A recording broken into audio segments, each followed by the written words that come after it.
Добрый день! Это видео о семейных традициях ланкийцев. Благословенный остров. Так переводится название таинственной Шри-Ланки. Место силы, где живут заклинатели змей, а когда-то правил мифический царь о 10 головах, посмевший спорить с богами. Здесь сохранился след первого человека Адама. 1,5 века назад последний российский император в сопровождении семейства посадил там дерево, которое продолжает расти и сегодня. Это магический Цейлон, названный так с легкой руки португальцев. Родина безупречно вкусного чая, который ценят даже китайцы. А уж они точно знают толк в чайных церемониях. Маленькая Ланка расположена рядом с огромной Индией, и потому в культуре жителей много общего. От буддизма, принесшего с собой запрет на курение и алкоголь, до свадебных традиций. Самая древняя мировая религия против лишения жизни как себе подобных, так и птиц, животных и даже мелких букашек-таракашек.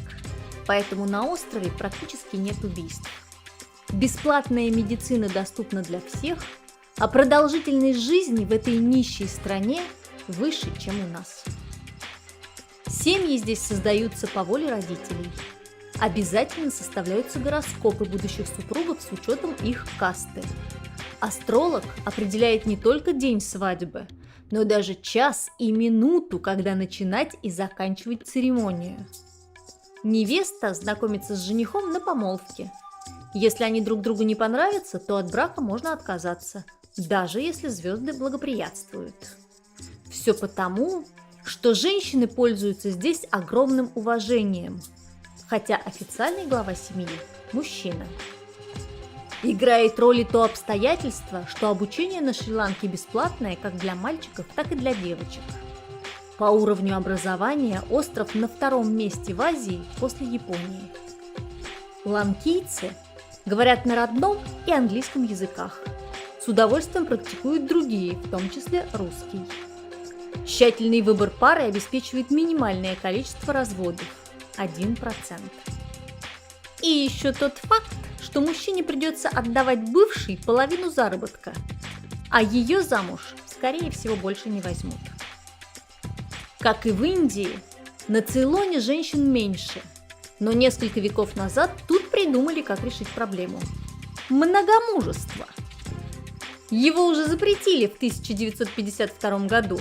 Но это официально и в городах. А в деревнях поди уследи.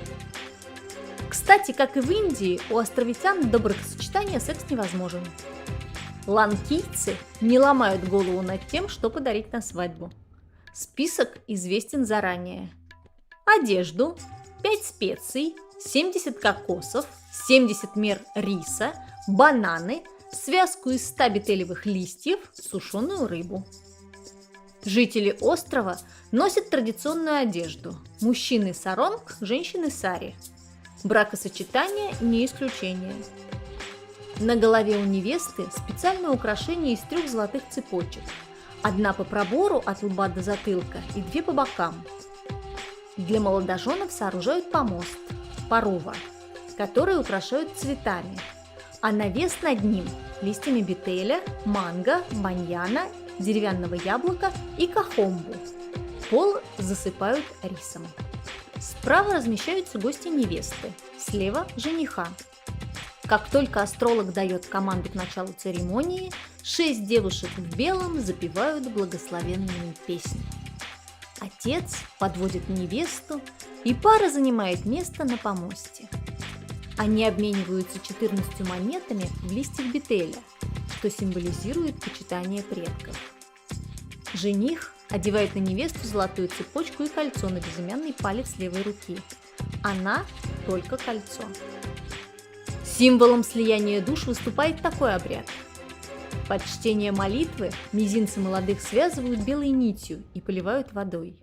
А затем молодых поворачивают 3 раза по часовой стрелке. Матери невесты жених дарит белую ткань в знак почтения и благодарности.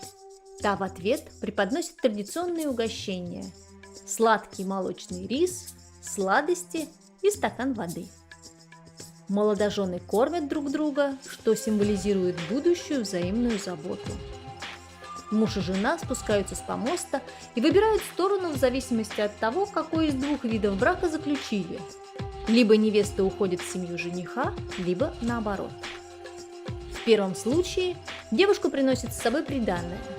Второй вариант необходим, если в семье жены нет наследников мужчин. Тогда на плечи мужа ложится забота о новых родственниках. В конце церемонии на счастье разбивают кокос, а символом новой семьи становится зажженная лампа. Торжественная часть длится минут 20. Дальше угощение. Гостей на ланкийских свадьбах огромное количество, потому что семьи большие, а детей много. В 2013 году на острове побили свадебный рекорд Таиланда.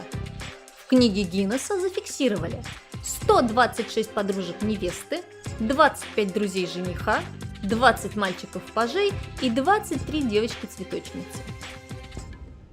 В чем же секрет счастливых семей на Шри-Ланке?